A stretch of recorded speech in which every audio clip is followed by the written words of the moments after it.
की कायद्याच्या चौकटीत पाहिजे, घटनेच्या चौकटीत पाहिजे वगैरे वगैरे वगैरे, आणि स्वतःला प्रचंड जास्त सुशिक्षित असण्याचा आव आणतात.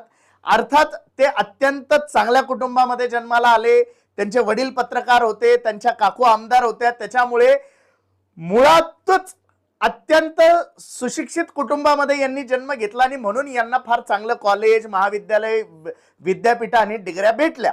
आणि त्याच्यामुळे कदाचित लोकांना असा गैरसमज होतो की ते प्रचंड हुशार, ज्ञानी आणि खूपच चांगले आहेत.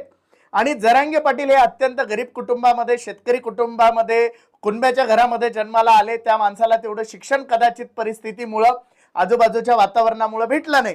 परंतु नंतरच्या कालौघामध्ये त्या माणसाने प्रदीर्घ काळ एका प्रश्नावरती आंदोलन केलं आणि त्यामध्ये मात्र त्यांनी त्याचं ज्ञान कमवलेलं आहे. परंतु त्यांच्याकडे कदाचित त्या डिग्र्यांच्या पुंगळ्या नसल्यामुळे जरांगेंना अडाणी म्हटलं जातं आणि काहींकडे त्या पुंगळ्या आहेत.